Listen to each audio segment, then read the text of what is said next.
আজ 17ই অক্টোবর 2025, 26শে রবিউল সানি 47 এবং পহেলা কার্তিক।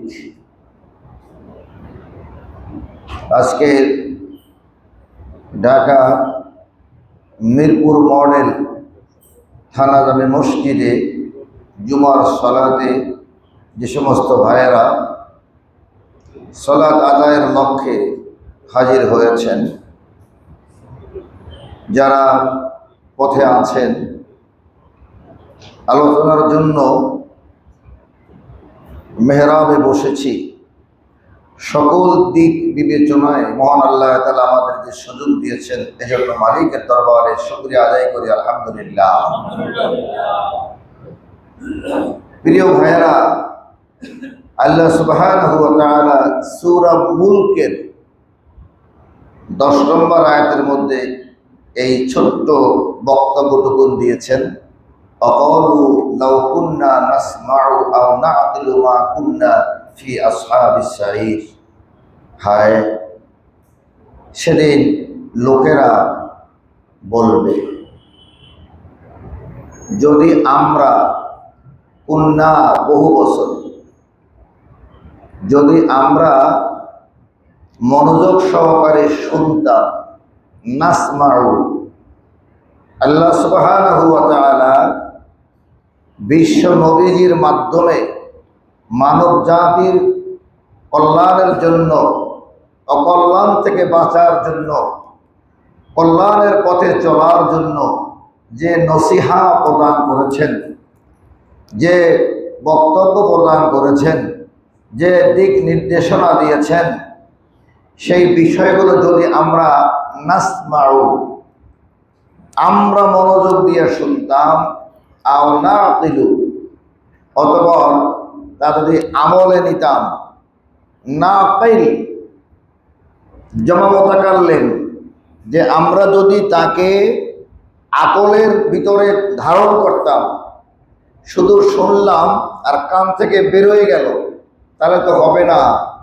আমরা শুনতাম এবং আকলের মধ্যে নিতাম, জ্ঞান খাটাতাম, তাহলে মা কুন্না ফি আসহাবিস সাঈর, আজকে আমাদেরকে জাহান্নাম, সাঈর নামক এই জাহান্নামের মধ্যে আমাদেরকে নিপতিত হতে হতো না, জাহান্নামে আমাদের যাওয়া লাগতো না।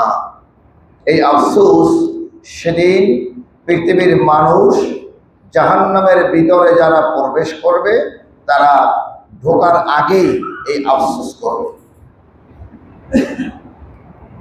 আপনারা পবিত্র কোরআনের স্টাডি অবশ্যই করেন, বিশ্বাস করি, তবে অর্থ সহ বিভিন্ন সূরাগুলো পড়া উচিত। যদি দেখেন জাহান্নামে যাওয়ার আগেও কিছু বক্তব্য আছে, আর এই বক্তব্যগুলো এত সত্য যে এটা কোনো বানিয়ে বানিয়ে বলার সুযোগ নাই, আর এরকম ভাষাও আমাদের পৃথিবীর কারো জানা নাই, কোরআনের ভাষা বানিয়ে বলতে পারে না। এজন্য ওয়াসিকাল্লাযীনা কাফারু ইলা জাহান্নামা যুমারা হাত্তা ইযা জাউহা ফুতিহাত আবওয়াবুহা ওয়া ক্বালা লাহুম খাযানাতুহা আলাম ইয়াতিকুম রুসুলুম মিনকুম ইয়াতলু আলাইকুম আয়াতি রাব্বিকুম ওয়া ইউনযিরুনাকুম লিকা ইয়াউমিকুম হাযা। এই যে লম্বা বক্তব্য আল্লাহ তাআলা দিয়েছেন, যে যখন তাদের জাহান্নামের কাছে নিয়ে যাবে, ওয়াসিকাল্লাযীনা কাফারু ইলা জাহান্নামা যুমারা হাত্তা ইযা জাউহা, যখন তারা গেটে যাবে, পৃথিবীর সব গেটেই কিছু লোক থাকে, জেলখানার গেটে, বড় প্রতিষ্ঠানের গেটে, বঙ্গভবনের গেটে, গণভবনের গেটে, সংসদের গেটে, এইরকম জায়গায় জায়গায় লোক থাকে। এটা বৈচিত্র্য, এটা সিস্টেম। এই গেটে, হোটেলের গেটে, এমনকি পুলিশ কোয়ার্টারের গেটের মধ্যেও লোক থাকে। অবৈধ অনৈতিক কাজ যেখানে হয়, বার মদ পান করে, নর্তকী নাচানো হয়, সেই সব গেটেও লোক থাকে। আচ্ছা, যদি আমাদের মতো হুজুরেরা আর মসজিদ কমিটিতে নাম করা লোকেরা দাঁড়িয়ে আছে দুপুরডোবা গায়ে দিয়া, যদি বারের গেটে যায় বা এরকম অনৈতিক কাজের গেটের দ্বারে যায়, তাই সেই গেটের লোকেরা কি বলে? সেই গেটের লোকেরা বলবে যে নিশ্চয়ই না বুঝে আসছে। বলে হুজুর হুজুর এইটা আপনাদের গেট না, আপনি এখানে আসছেন কেন? কি বলে কিনা? এই কথা বলেন না, এইটা বলবে কিনা যে যদি পুরুষ কোয়ার্টারের গেটে যদি যাই, মদের গেট বারের গেটে যদি বলা নিতে যাই, وسيق الذين اتقوا ربهم إلى الجنة زمرا حتى إذا جاءوها فتحت أبوابها وقال لهم خزنتها سلام عليكم طبتم فادخلوها خالدين। আরো একটা গেট রয়েছে জান্নাতের গেটের দিকে, ওজা রাব্বুকা ওয়াল মালাকু সাফফান সাফফা, কাতারে কাতারে ফেরেশতা দুই গেটেই থাকবে। ওই গেটের জান্নাতের গেটের লোকেরা দেখেই সালাম দিয়ে বলবে সালামুন আলাইকুম তিবতুম ফাদখুলুহা খালিদিন, আপনারা প্রবেশ করুন, আসুন, অনন্ত জীবন এখানে কাটিয়ে দিন। আর ওই গেটের লোকেরা, ওই ফেরেশতারা বলবে, এ ভাইয়েরা আপনারা এখানে কেন? আলাম ইয়াতিকুম রাসূলুম মিনকুম, আপনাদের কাছে কি কোনো নবী আগমন করে নাই? কোন নবী কি আপনাদের কাছে ছিল না? তারা কি আল্লাহর আয়াতে রব্বিকুম, তোমার রবের কোরআনের আয়াত কি পড়িয়ে শোনায় নাই? কোরআনের যুগের হতে পারে, তাওরাতের যুগে হতে পারে, জাবুরের যুগে হতে পারে, অর্থাৎ কোন নবীর যুগে কি তোমরা পড়ো নাই? অথবা নবীকে না পেলে নবীর ওয়ারিস যারা উলামায়ে কেরাম, এই গ্যাপের সময় যারা দ্বীনের কাজ করত, ইসলামের কাজ করত, তারা কি তোমার কাছে আল্লাহর আয়াত তার কথাগুলো কি পড়িয়ে শোনায় নাই? এই যে তারাও নিজেদের বিবেকে পাবে এই লোকগুলো কেন জাহান্নামে ঢুকতেছে। জাহান্নামে ঢোকার তো কথাটা উম্মতে মুহাম্মাদের জন্য জান্নাতে বাদ দিয়ে জাহান্নামের গেটে থাকা এটা লজ্জার ব্যাপার প্রিয় ভাইয়েরা। সেজন্য তখন তারা সূরা মুলকের এই 10 নম্বর আয়াত, সূরার নাম কি? মুলক। এটা আজকে জুমাবারে সূরা কাহাফ কার কার বাসায় তেলাওয়াত হচ্ছে দেখি তো? হয় না? আলহামদুলিল্লাহ, 1 2 3 4 5 6 7 8 9 10, শুকরিয়া, 12 জন, একটা পার্সেন্টেজ আছে। তবু এটা সব বাসায় তেলাওয়াত করা এখন তো মোবাইলে চালু করে দেওয়া যায়। আপনি সকাল 10টা থেকেই ভোর থেকে পারলে করেন, 2-3 বার রিভিশন হোক। Recitation of the Holi Quran your house, in your house, আপনি ওখানে করান। কারণ কালো জাদু আর জিন পরীর প্রভাব এখন কম না বেশি? অনেক বেশি। আপনি হয়তো বুঝতেছেন না, আপনার স্ত্রীর এত মাথা গরম কেন, আপনার পরিবারের ছেলেটা কথা শোনে না কেন? নানান রকমের প্রভাব, কালো জাদুর প্রভাব। শুধু কালো জাদু না, আল্লাহ রসুলই বলেছেন পৃথিবীতে কিছু মানুষ আছে, এই মানুষগুলো এই আল্লাহ কেন বানাইছেন তিনি ভালো জানেন। তাদের চোখ দিয়ে কিছু দেখে তাকালেই ক্ষতি হয়। চোখ লাগা আছে না? একটা ছেলে ভালো সুন্দর নাচ সদর দেখে বলবে মা খুব সুন্দর হয়েছে, এই কথা বলে সে তাকালো, ওই বাচ্চাটা অসুখ বিসুখ হতেছে। এই জন্য বাসার মধ্যে কোরআন তেলাওয়াত থাকা, বিশেষ করে সূরা কাহাফ জুমাবারে বিশ্ব নবী, পৃথিবীর জন্য যিনি মানে সংবিধান প্রণেতা, রাজনৈতিক শ্রেষ্ঠ ব্যক্তিত্ব, নবীদের মধ্যে শ্রেষ্ঠ, রাজনৈতিক নেতৃত্বে পৃথিবীর যত নবী রাজনীতি করেছেন তার মধ্যে সবচাইতে সফল রাজনীতিবিদ মুহাম্মদুর রাসূলুল্লাহ সাল্লাল্লাহু আলাইহি সাল্লাম। সে আল্লাহ হলো রাজা, কুল্লাহুম্মা মালিকাল মুলক। ওই রাজার নীতিকে সে এমন পুঙ্খানুপুঙ্খ মানুষের কাছে তুলে ধরেছেন, যার কারণে আজ পৃথিবী স্মরণ করতে বাধ্য। অমুসলিম কি মুসলিম, আলেম কি বেআলেম, সবার কাছে মানতে পারি আর না পারি, আমরা বলি বিশ্ব নেতা সাইয়্যিদুল মুরসালিন রাহমাতুল আলামিন মুহাম্মদুর রাসূলুল্লাহ সাল্লাল্লাহু আলাইহি ওয়াসাল্লাম। এই আমরা যে আরবিতে বলি না সাইয়্যিদিনা, এই সাইয়্যিদ অর্থ নেতা, আর না হইল আমাদের নেতা। এই বাংলায় বললে কিছু লোক বলে, আরে ভাই নবীকে নেতা বলেন কেন? নেতা তো গাঁজা খায়, নেতা তো মদ খায়, নেতা তো মিথ্যে কথা বলে, নেতারা তো উল্টো উল্টো করে। আরে এই নেতা সেই নেতা না, নেতা পদটা ভালো। যদি এই পদ নিয়ে যদি কেউ আকাম কুকাম করে, সেজন্য আসল পদের মর্যাদা নষ্ট হবে না। ইমাম পদ তো ভালো, ইমামতি করে যদি এখন অবৈধ কাজের মধ্যে লিপ্ত হয়, হারাম কাজের মধ্যে লিপ্ত হয়, সেজন্য ইমামতি পদ খারাপ নয়, ব্যক্তির কারণে ওই ব্যক্তিকে দোষারোপ করতে হয়। নেতার পদটা ভালো, এটা সাইয়্যিদিনা, এটা হাদিস শরীফে বহু জায়গায় লিখেছেন। আমরাও বলি ইয়া নবী, সেই নবী রসুলের মধ্যেও সাইয়্যিদিনা, আমাদের নেতা, শ্রেষ্ঠ নেতা। প্রিয় ভাইয়েরা, এই সূরা মুলক হলো সূরা রাষ্ট্র। মুলক মানে রাষ্ট্র। এই রাষ্ট্র নামক সূরার মধ্যে 10 নম্বর আয়াতে, কয় নম্বর আয়াতে? 10 নম্বর আয়াতে বললেন যে সেদিন ওই ঢোকার আগে এক তো ফেরেশতারা বলবে যে তোমরা কেন এখানে আসলে।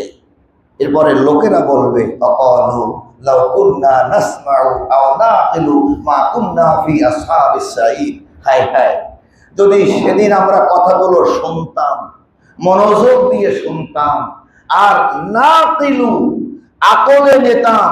ভাই আকল শব্দটা তো বাংলায়, এটা লোকেরা বলতে বলতে কিন্তু কোরআনে আছে, খেয়াল করি না। এটা তো বাংলায় মানুষ বোঝে। আকল খাটাইয়া কথা বলতে পারো না, আকল জ্ঞান কি তোমার নাই? কি বলে না? কথা বলে না? তাহলে এটা তো বাংলা হয়ে গেছে আরবি শব্দটা। আল্লাহ বললেন আও নাকিলু, নুন আসছে আসলে আকেল, আকলুল, নুন আসছে বহু বছরের জন্য, সকলকে বোঝাবার জন্য নুন যোগ হয়েছে। আকল থেকে নাকিলু, আমরা যদি আকল খাটাতাম, বুদ্ধি খাটাতাম, জেহেনে নিতাম, আমলে নিতাম, তাহলে মা কুন্না ফি আসহাবিস সাঈদ। আসহাব মানে সাথী, সাঈদ হলো দোজখ, কঠিন দোজখ। দোজখ হলো 7টা, কয়টা? 7টা। হাবিয়া জাহিম, সাক্কার, সাঈদ, হুতামা, লাজা, জাহান্নাম। এই সাঈদ নামক জাহান্নামে আমাদেরকে প্রবেশ করতে হতো না। প্রিয় ভাইয়েরা, সেজন্য আমরা আশা করি মসজিদে আগমন করার লক্ষ্য থাকবে আগে ভাগে যাব, কিছু নামাজ আদায় করব, কিছু সালাত আদায় করব, সেগুলো শুকরিয়া সালাত। আল্লাহ তুমি আজকে আমাকে সুস্থ রেখেছো, আজকে মসজিদে আসতে দিয়েছো। হতে তো পারতো নামাজের ঠিক রওনা করবেন তার আগেই বাচ্চাটা পড়ে গেছে, মাথাটা ফেটে গেছে, স্ত্রীর হয়তো বিশাল আকারের হাত কেটে গেছে, রক্তক্ষরণ হলো, আপনাকে নিয়ে হাসপাতালে দৌড়তে হচ্ছে। আপনি নামাজ রেখে আপনাকে হাসপাতালে যেতে হবে, আপনার বাচ্চা হয়তো ওখানে কোনো রকম করতে পারলেন, অথবা কেউ জহুর করে নিলেন, তো হয়ে তো গেল। এই যে বিপদ না দিয়ে আল্লাহ সুস্থ রাখলো, এই জন্য তো আপনাকে মসজিদে পুষেই আপনাকে প্রথম দুখুলুল মসজিদ, মসজিদে ঢোকার নামাজ, কি নামাজ পড়বেন? দুখুলুল মসজিদ, এটা পড়বেন। ইদা দাখালাল মসজিদ রাকাতাই সালাতাইন। নবীজি বলছেন যখন মসজিদে প্রবেশ করবে তখন 2 রাকাত নামাজ পড়ে নিও। আল্লাহ বারান্দায় পড়ে ঢুকতে পারেন, এটা আগে পড়বেন, এইটা আগে বসে থাকবেন, তারপরে পরে পড়বেন। এটা আপনার আমল হইল না। নাসমাউ, শোনার কথা বলছেন, শোনেন নাই। আও নাকুলু, আকল খাটায় আমল করতে বলছে, আমলও করেন নাই। এটা আমাদের একটা স্বভাব, লোকেরা বাইরে থেকে এসেই আগে বসে পড়ে। আর নবীজি শিক্ষা দিলেন বাহির থেকে মসজিদে ঢোকার সাথে না বসে আগে 2 রাকাত নামাজ পড়তে বলেছে। এটা শুধু জুমার নামাজে না, সব নামাজে সময় থাকলে তাকিয়ে দেখলেন যে বাকি আছে 1 মিনিট, তাহলে আর বসবেনও না, দাঁড়িয়ে থাকবেন কর্নারে। মানে দাঁড়ায় ফ্যানের বাতাস খেলেন, আপনি আমলের দিকে আসেন, আপনার নেকি হইতেছে, আপনি আমলের দিকে আসেন, বসেন নাই। কিছু লোক না বুঝে বলতেই পারে, দোস্ত বসো, বলবেন ঠিক আছে, মানে এই মুহূর্তে আপনার নামাজে দাঁড়াবার টাইম নেই, কারণ 2 রাকাত পড়তে পারবেন না। আবার বসে গেলে তো আপনার আমল হইল না, দাঁড়ায় থাকবেন তো নেকি লেখতেই থাকবে, সুবহানাল্লাহ। এরপরে একামত হবে, আপনি নামাজে ঢুকে গেলেন। কোনো কারণে বেখেয়ালে দাঁড়িয়ে গেছেন নামাজ 1 রাকাত পড়তে, 2 রাকাত পড়ার জন্য 1 রাকাত হয়ে গেছে। ইন্টিমিন টাইমে ইমাম সাহেব, মুয়াজ্জিন সাহেব ইকামত শুরু করছে, আল্লাহু আকবার, আল্লাহু আকবার। এখন কি করবেন? তারাই নেকি বেশি পাবেন যারা নামাজটা ছেড়ে দিয়ে ফরজ নামাজে ঢুকে যাবেন, আর তারাই নেকি কম পাবেন যারা বলে যে 1 রাকাত তো হইছি, এই 1 রাকাতে যাইতে যাইতে আর 1 রাকাত আমার হয়ে যাবে, আর নয় ইমাম সাহেবের 1 রাকাত হয়ে যাবে, দ্বিতীয় রাকাত তো পাবোই। এই নেকি যারা করবেন তারা ঠকে যাবেন, তারা হেরে যাবেন। এখন আধুনিক যুগ, ব্রেনকে জিনিয়াস বুক আছে, ব্রেনকে ইউটিলাইজ করা শিখতে হবে। যে যত বেশি ব্রেন আকল খাটাতে পারবেন সে তত বেশি ইনকামও করবেন, তত বেশি ভালো থাকবেন, তত বিপদমুক্ত থাকতে পারবেন। একটু ব্রেনটা খাটাতে হবে। দেখেন যারা গাড়ি চালান, আমি প্রাইভেট যখন চালাই মাঝে মাঝে একবার তোকে যখন চিটাগাঙে হাইয়েস্ট গাড়ি ড্রাইভার চালায় তা পছন্দ হচ্ছে না, আমি বললাম ভাই পাশে বসে আমি চালাই, আমার এই ডিস্টার্ব লাগে, মানে ওঠে যেন ঘুমিয়ে পড়ে নাকি যেন কেমন যেন লাগে, আমি পাশে বসে আমিই চালাই। প্রাইভেটে যখন মাহফিলে যাই বেশিরভাগ আমি গাড়ি চালাই, আমি থেকে চালাও, তুমি বসো কথা বলো আমার সাথে।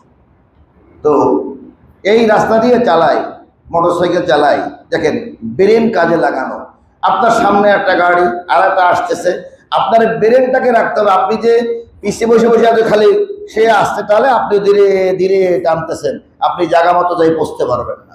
আপনার মাথায় থাকতে হবে যে এই ইউটার্নের পিছনে একটা রাস্তা আছে, এইখানে লাভ রোড পার হইয়া ভিতরে ঢুকিয়া যদি না পারলে সামনে আরেকটা গলি আছে ইউনিভার্সিটি সিটি কর্পোরেশন অফিসের পাশ দিয়ে, ওইখানটা ঢুকিয়া মন্দিরের বাড়ি দিয়ে ঢুকে গেলে ওখানটা বাইরে আপনি 6 নম্বর দিয়ে চলে যাবেন। আপনার মাথায় এইটা কাজ করতে হবে যে আমি এখন এই জায়গায় যে পিছিয়ে না থাইকা কোন জায়গা থেকে বের হয়ে গেলে আমি তাড়াতাড়ি যেয়ে বসতে পারি, এটা আপনার ব্রেনে কাজ করতে হবে। আপনার দ্রুত গাড়ি আসতেছে, আপনি যাচ্ছেন, যে ফাঁকাটুকু আছে এই ফাঁকা দিয়ে আপনি ফস করে যেতে পারবেন কিনা, কয় সেকেন্ডে বেরোইতে পারবেন, এই আপনার ব্রেনে এই কাজ না থাকলে আপনি যাইতে পারবেন না। আপনি যদি আসিয়া গ্রামের মতো দাঁড়াই বলেন ভাই একটু সরেন সরেন আমি যাবো, জীবনেও রোড ক্রস করতে পারবেন না। আপনার ব্রেনে কাজ করতে হবে। প্রিয় ভাইয়েরা, এখান থেকে চিটাগাং যেতে হেঁটে গেলে লাগবে 4 দিন, 50 কিলো হাঁটতে পারবেন দেরি, তারপরে আর পা কুলবে না, মাসেলগুলো ক্লোজ হয়ে যাবে, বসতে হবে। তো 4 দিন লাগলো চট্টগ্রাম যেতে, যদি বাসে যান তাহলে 6 ঘন্টা, আর বিমানে গেলে 30-40 মিনিট, এয়ারপোর্টে যাইতে আধা ঘন্টা বা 15 মিনিট, আর ওখান থেকে যাইতে আধা ঘন্টা, আবার বাসায় যাইতে 15 মিনিট, 1 ঘন্টায় কমপ্লিট।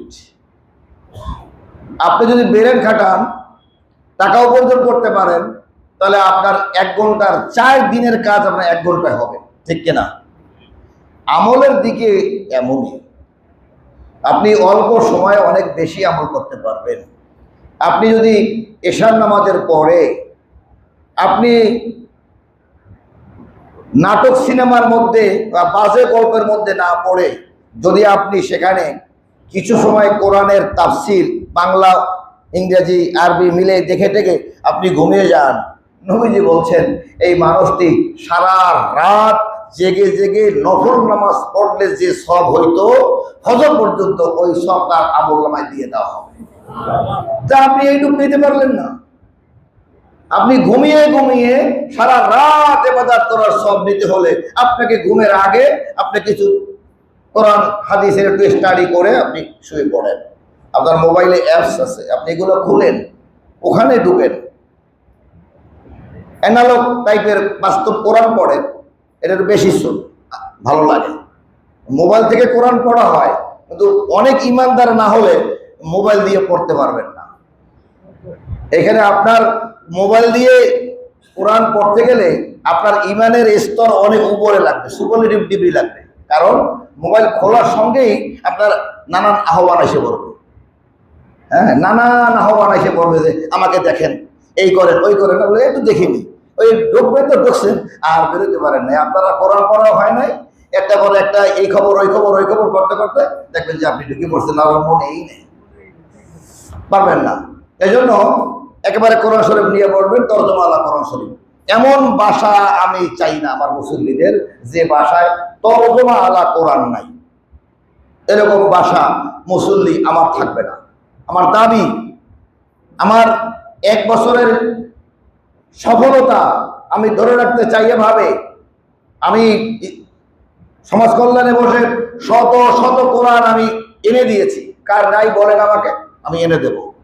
আমি কষ্ট করব, আমার যাতায়াত ভাড়া দিতে হবে না। কিন্তু বাসায় আপনার তর্জমা কোরআন শরীফ থাকা দরকার।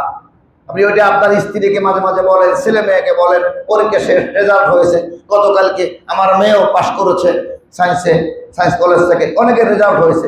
এখন ফাসাব্বিহ বিহামদি রাব্বিকা ওয়াস্তাগফির, তাদেরকে আপনি কোন দিকে নেবেন? আল্লাহ শুকরিয়া আদায় করবেন, রেজাল্ট যাই হয়েছে খুশি থাকবেন। কারণ এর চেয়ে বেশি আপনার, এখন আপনি যদি গালাগালি ছেলের মন্দ বলেন, কত জায়গায় প্রতি বছর কিছু ছেলেমেয়েরা আত্মহত্যা করে রেজাল্ট খারাপের কারণে।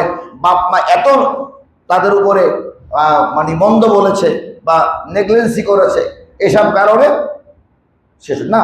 যা হয়েছে আলহামদুলিল্লাহ। ওমা আসাবাকুম মিন মুসিবাতিন ফিল আরদি ওয়ালা ফি আনফুসিকুম ইল্লা ফি কিতাবিন মিন ক্বাবলি আন নাবরাহা ইন্না যালিকা আলাল্লাহি ইয়াসির। আল্লাহ বলেন সূরা হাদীদের 22 নম্বর আয়াতে আল্লাহ বলছেন যে তোমাদের ব্যক্তিগত জীবনে আর কর্মজীবনে, পৃথিবীর জীবনে, জমিনের জীবনে যত যা বিপর্যয় আসে, যা ঘটে যায়, তা তোমাদের সৃষ্টির বহু আগেই আমি আল্লাহ লিখে রেখেছি। ওয়া যালিকা আলাল্লাহি ইয়াসির, আর এটা আমার কাছে একেবারেই সহজ। সাইর মানে জাহান্নাম, ইয়াসির মানে সহজ। তো আল্লাহর কাছে এটা সহজ।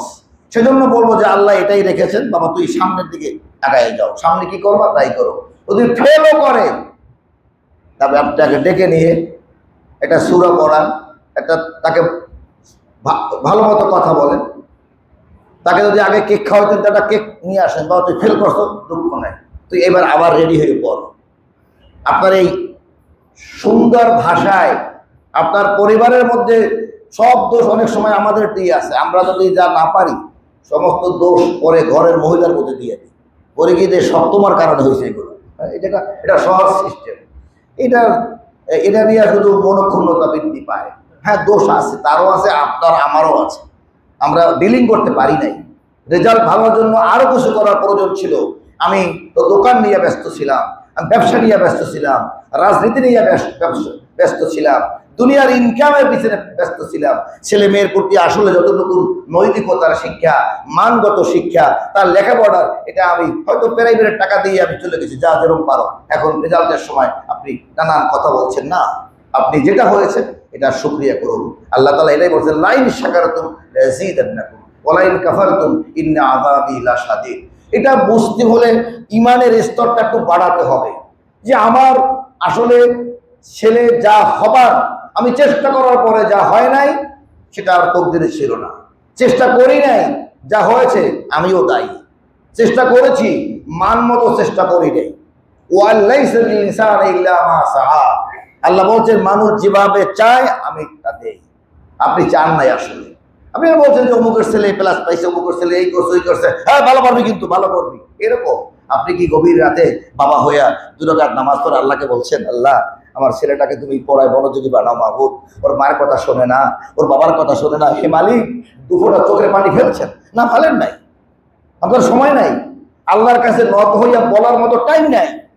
আপনি মানে দুনিয়ার জাগতিক সাপোর্ট দিয়ে দিয়া না হলে কিন্তু মান সম্মান থাকবে না, তোকে পড়তে হবে, গালাগালি দামাদামি করে চলে গেছেন আপনি, খবর রাখেন নাই। 1 মাস পরে একবার ধরছেন তো মারামারি কানাকাটি করে, আবার খবর নেই, হলো না।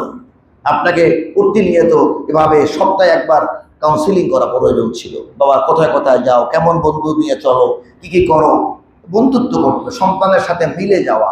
কারণ এটা আপনার সম্পদ, এটা সদকায়ে জারিয়া, এটা আপনার মৃত্যুর পরে আপনার আমলে কাজে লাগবে। এটা আপনি চিনতে না পারেন যে আসলে আপনার সম্পদ কি, আপনার দুনিয়ার সম্পদের পিছনে ঘুরছেন, এটা আপনার খেয়াল নাই। এই জন্য এটা আমাদের অভাব রয়েছে। তো যেটা বলছিলাম, আমাদের ফিনান্সিয়াল লাইফ, আমাদের business life and professional life, এই 3 ধরনের লাইফ আমরা এনজয় করি। এই সব বিষয়টার মধ্যে রয়েছে ব্রেনের খেলা, আর আল্লাহ এটাকে বলেন আকল। আল্লাহ বলছেন আকলের খেলা। তুমি তোমার আকল দিয়ে যেভাবে তুমি আমার কাছে চাইবে, আর আল্লাহ বলছেন যদি বান্দা যদি আমার কাছে একবার ডাক দেয় আমি তাকে 10 বার তার ডাকের সাড়া দেই। আমরা হিসাব মিলিয়ে দেখতে পারি প্রত্যেকটা কাজে, যে জ্বর হয়েছে বা অসুস্থতা বা লেখাপড়া করে না বা দুষ্টুমি করছে বা এমন অপকর্ম করে আসছে, এই সব ব্যাপারে আল্লাহর সঙ্গে গার্ডিয়ানের ভালো সম্পর্ক নাই, আল্লাহর সঙ্গে বলি না। যদি বলতে হয় মাঝে মাঝে আইসে কিছু লোক বলি, পার্সেন্টেজ খুবই কম। হয়তো আগে হুজুরের কাছে কিছু লোক আইসে বলে যে হুজুর অনেক কিছু করে, যে ঝামেলা করে, একটু দোয়া করেন তো, 500 টাকা দিয়ে দোয়া চাইয়ে চলে যায়, একটু দোয়া করে দিয়ে, যে ছেলেটা কিন্তু বেশি খারাপ লাগতেছে, সব কি আর বলবো, কপাল খারাপ। এই তো এটি আমরা পাই, তো টাকা পয়সা মাঝে মাঝে পাই, তো দোয়া করে দিয়ে। এই হলো। আরে বাবা, আপনি আমাকে টাকা দিলেন, দোয়া চাইলেন, ঠিক আছে, কিন্তু আপনি তো আপনার রবের কাছে আপনি তো বলার টাইম পেলেন না। আল্লাহ রব তো, আপনার রব তো তাকাই আছে যে হারে নাদান, আরে যে তোমার এই ঝামেলা থেকে মুক্ত করবে সেই রবের কাছে তুমি চাও না, তুমি চাইতেছ তুমি হুজুরের কাছে। হুজুর আপনি একটু খেয়াল রাখেন, তুমি বাজারে দিয়ে টাকা দিয়ে আসতেছ। খাজা বাবা এই দিয়ে গেল, ওইখানে একটা বড় একটা তিতল গাছ আছে, ওটার পানি টেনে দিয়ে ধুয়ে একবারে পানি টেনে দিয়ে ভিজাই রাখে, এরপরে ওখানে কতগুলো বাতি জ্বালায়। এই সমস্ত প্রিয় ভাইয়ারা, যেটা বলছিলাম, না এটা না, আপনাকে ব্রেন খাটাতে হবে। আমি এমন কি কাজ করলে গ্রাজুয়ালি আপনার এই কাজের মাধ্যমে আপনার উন্নতি হবে, সেখানে মনে রাখতে হবে সূরা মায়েদা। সূরার নাম কি? সূরা মায়েদা। এই সূরাটার মধ্যে খাবারের দিক থেকে হালাল হারাম যে সমস্ত খাবার, এগুলোর ব্যাখ্যা দেওয়া আছে। এইটা আপনাকে পড়তে হবে, আপনি কি কি খাবার খাবো না। আপনার হারাম খাবার যদি আপনার বিজনেসের মধ্যে, ব্যবসার মধ্যে, রাজনৈতিক কর্মকাণ্ডের মধ্যে হারাম খাবার ঢুকে, এই খাবার দিয়ে বাচ্চাকে, ছেলে মেয়েকে, পরিবারকে খাওয়াবেন, আসলে আপনি কল্যাণ লাভ করতে পারবেন না, আপনি সফল হতে পারবেন না, আপনাকে দুঃখে দুঃখে কাটতে হবে। আপনি বাংলাদেশের জমিনে একটা নাম বলি, কালকে আবার আসছে পত্রিকায়, ফেসবুকে, এই জন্য আনোয়ার, কি জানি আনোয়ার হোসেন, নায়ক না কি জানি, অভিনেতা, সিরাজউদ্দৌলার অভিনয় করে, মানুষের কণ্ঠ সেরকম বাংলা বিহার উড়িষ্যার নামটা দিয়ে যাত্রা পার্টিতে অভিনয় করত এবং সিনেমার জগতে নাম করালো আনোয়ার হোসেন। ছেলে মেয়ে কয়জন?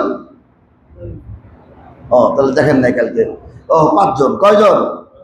5 ছেলে মেয়ে। 5 ছেলে মেয়ে, একজন হলো অস্ট্রেলিয়ায়, আর 3 জন আমেরিকায়, আর একজন ইংল্যান্ডে, সব প্রতিষ্ঠিত হয়ে গেছে। নাটক সিনেমা করে, কষ্ট করে, কামাই করে, যা করেছে, লেখাপড়া পড়াতে এর পিছনে ব্যয় করে করে সব ছেলেমেয়েরা এস্টাবলিশড হয়ে গেছে। ওখানে বিয়ে শাদী করছে, সেখানে থাকছে। মৃত্যুর আগে যখন দেশে বসে একেবারে বৃদ্ধ হয়ে গেছে, চলে না, তখনও সে ছোট্ট ছোট্ট নাটক করে পেটের ভাত জোগাইতে হয়েছে। তাদের আর বাবার দিকে খেয়াল রাখার সময় হয় নাই। অবশেষে বৃদ্ধা আশ্রমে ধুকে ধুকে মারা গিয়েছে। এই যখন তার বন্ধু বান্ধবের সাথে কথা বলতো, ভাই ছেলে একজন অস্ট্রেলিয়া, একজন ইংল্যান্ড, 3 জন আমেরিকা, লোকের হয়তো বলতো আমার ছেলেটা 10 নম্বর মিরপুরে গেঞ্জি বেচে জীবনটাই তো শেষ হয়ে গেল। আপনার এই গেঞ্জি বেচা ছেলেটা যদি মানুষ করে রাখতে পারেন, এটা আপনার মৃত্যুর আগে, আব্বা ট্যাবলেট লাগবে, আব্বা ওষুধ লাগবে, আব্বা আপনার জন্য কি লাগবে, এসে আপনার মাথায় পায়ে তেল দিয়েছে। আপনার আর ওই সফলতার ছেলেগুলো ওখানে বসে বলছে যে এগুলা সময় নাই, কিছু টাকা মাঝে মাঝে পাঠাইতে পাঠাইতে শেষে বউ বলছে এগুলো তো নিয়ম, বুড়ো হয়েছে, মারা যাবে, খাও। পরে মরে গেছে বাংলাদেশে আফসোস করে। এরকম অনেক ওই জগতের লোকের কথা বলতে পারেন যে তারা অর্থ কামাইছিল, এই কাজে লাগে নাই, কোনো কাজে আসে নাই। তাহলে আপনি কেন আপনার ছেলে বিদেশে পড়তে পারেন এই আফসোস করতেছেন?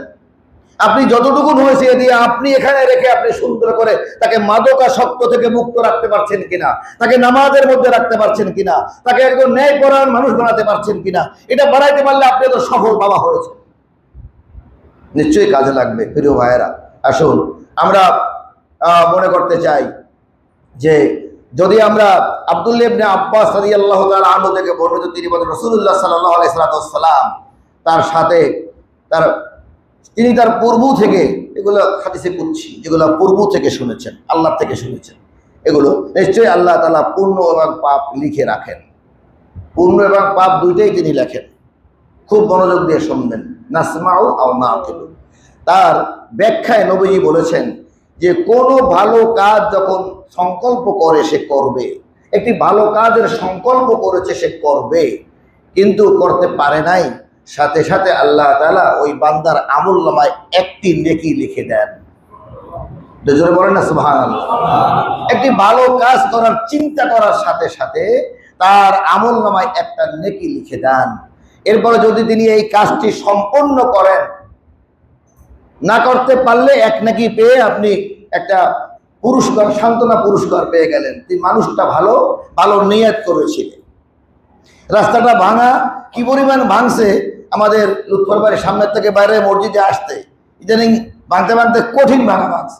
মনের ভিতরে চিন্তা হয়েছে যে সিটি কর্পোরেশনের লোকদের বলে কায়দা কানুন করে ওদের কিছু টাকা পয়সা বহু জায়গায় খরচ করছে, কিছু হয়তো 10,000 টাকা লাগবে, মালি ফাটাইয়া ফিনিশ দিয়ে এটা সুন্দর করে দেবো, নিয়ত করেছে, করে নাই।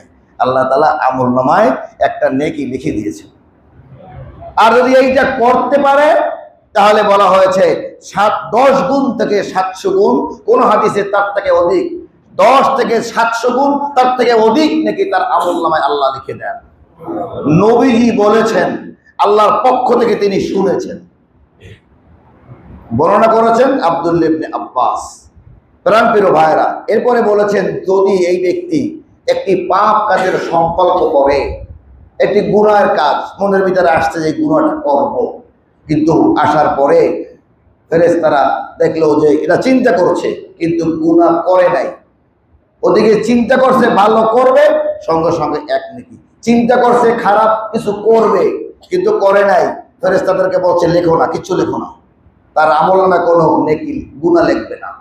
বরং সে যখন এইটা করতে করতে করতে করতে না করতে না করতে করে নাই, যে না ফিরেই গেলাম, এ কারণে তার আমলনামায় একটা নেকি লেখা হবে। সে চিন্তা করেছিল পাপের, পাপ করে নাই, পাপ থেকে ফিরে বেরিয়ে আসছে, এ কারণেই তার আমলনামায় নেকি লেখা হবে। আর যদি পাপটা করে ফেলে তাহলে তার আমলনামায় একটা পাপের গুনাহই লেখা হবে। কি দয়া আল্লাহ! সাহাবারা বলে ইয়া রাসূলুল্লাহ, এটা বুখারী শরীফের 6491 নম্বর হাদিস, মুসলিম শরীফের 131 নম্বর হাদিস, আহমদ ইবনে মাজাহ 202 নম্বর হাদিস। প্রিয় ভাইয়েরা, আমরাই আমাদের জীবনটাকে এভাবে সাজাতে চাই। আমরা মানুষ, আমাদের রব এর থেকে আরো মহান, আমাদের রবের থেকে আরো মহান। তিনি চান যে এই মানুষগুলো বেশি সংখ্যক জান্নাতে প্রবেশ করুক, এইটা আল্লাহর ইচ্ছা। শয়তানের সাথে একটা কথোপকথন হয়েছে, শয়তান বলেছে আমি ধোঁকা দিই, আমি জাহান্নামে ঢুকাই না। আর আল্লাহ তাআলা বলছেন আমি রাস্তা খুলে রেখেছি, যদি আমার এই বান্দা লজ্জিত হয়, শর্মিন্দা হয়, আর আমার কাছে বলে হে আল্লাহ তুমি আমাকে মাফ করে দাও, আন্তরিকতার সাথে বলে, আমি আল্লাহ সাথে সাথে তার গুনাহগুলো মাফ করে দেব। শয়তান তুই জাহান্নামে নিতে পারবি না। এইরকম একজন রব, এরকম একজন রাজা, এরকম একজন প্রেসিডেন্ট আমাদের, যার সাথে লিঙ্ক দেওয়া আছে, টেলিফোন করলেই ধরে, ঠিক কিনা? দুনিয়ার প্রেসিডেন্টের টেলিফোন করেই ধরাতে পারবেন না। প্রেসিডেন্ট দূরের কথা, আপনার দলের লিডারে ফোন দিবেন, দেখবেন যে সে ব্যস্ত বহু কাজে, 3 দিন পরে কেউ যে কি কেন খুঁজছি কও। আর আপনার রব, আপনার আল্লাহ, আপনার মহান রাজা, রাজার রাজা, সে বলছে ডাইরেক্ট আমাকে বল, আমি বলো, শুধু দেখবে বলার মধ্যে তার ধরনটা কেমন। আমি আগেও বলেছিলাম বহু আগে, পাপের কিন্তু আমরা বলি, এটা আমরা বলার জন্য বলি বা জ্ঞানের স্বল্পতায় যে বলি যে এতগুলো পাপ, এতগুলো নেকি, ওজন 150 মণ, 200 মণ, 300 মণ, 400 মণ, এই জ্ঞানের মন দিয়ে ওজন হবে না, এটা ভুল ধারণা। পাপের এবং নেকির এটা মনে হিসাব হবে না, এটা হলো এটার একটা মানে মানদণ্ড হবে, এই জিনিসটার বাস্তবতা মানদণ্ডটা এটা আল্লাহ ভালো জানেন। তবে এটা হবে এরকম, এর উপলব্ধিটা যত বড় গুনাহ হোক, বান্দার উপলব্ধি যে হয় যে সে আমি সত্যি ভুল করেছি, এই উপলব্ধির উপর আল্লাহ তাআলা তারা ক্ষমা করে দেবেন। জেনাও যদি করে, জেনা জেনা করেছে, কেউ দেখে নাই, সাক্ষী নাই, উপলব্ধি তার ভিতরে এরকম যে আল্লাহ, স্ত্রীও জানে না, সন্তানও জানে না, তার ভিতরে কাজটা ঘটে গেছে, এর উপলব্ধিটা আমি আর কখনো এ পথে যাবো না মাবুদ, এই উপলব্ধির উপরেই তার ক্ষমা হয়ে যাবে, আল্লাহ তাকে ক্ষমা করে দেবেন। সেজন্য বলছে কতটা সে লজ্জিত হয়, তওবা মানে ফিরে আসে কতটা নিয়ে। প্রিয় ভাইয়েরা, আমরা আপনাদের কাছে এই বিষয়টাকে তুলে ধরতে চাই। আপনি নৈরাশ হবেন না, আপনি হতাশ হবেন না, আপনি আল্লাহ তাআলাকে সেরকম বড় করে চিন্তা করেন যে আপনার গুনাহ যত বড়ই হোক না কেন আপনি আল্লাহর কাছে চান, আপনি আল্লাহকে বলুন। আমি আপনার কাছে বলছিলাম যে শুরুতে, অকালু লাউ কুন্না নাসমাউ ওয়া না'কুলু মা কুন্না ফি আসহাবিস সাঈর, আপনি মনোযোগ দিয়ে শুনবেন আর আকল খাটাবেন। আপনার বাসায় আজকে সূরা কাহাফ বাসায় দিয়ে বিকেলে চালায় দেবেন, অডিও চালায় দেবেন, মোবাইলে দিয়ে সাউন্ড দিয়ে লাগায় দেবেন, ঘরের মধ্যে চলতে থাকবে চলতে থাকবে চলতে থাকবে শুনতে থাকবে। আপনার বাচ্চাদের মধ্যে অভ্যাস করবেন, আপনার এই সূরা কাহাফ শুনে যাবে মনে করেন ও আজকে জুমাবার না, আপনার ছেলেরা বলবে আব্বু আজকে জুমাবার, তুমি এই ছেলে দিয়েছ। এই যে আপনার বাসায় পরিবেশটা তৈরি করেন যে আজকে জুমাবার, আপনার স্ত্রী ফিরে আসবে সবাই, আর আল্লাহর কাছে চাই আল্লাহ রাব্বুল আলামিন আমাদের যেন জিন্দেগিটা এভাবে সাজিয়ে জান্নাতে যাওয়ার পথে ত্বরান্বিত করে, আমাদের আকলকে পরিশুদ্ধ করে। আল্লাহ সেই তৌফিক দান করুন, আমিন। আসসালামু আলাইকুম ওয়া রাহমাতুল্লাহি ওয়া বারাকাতুহু।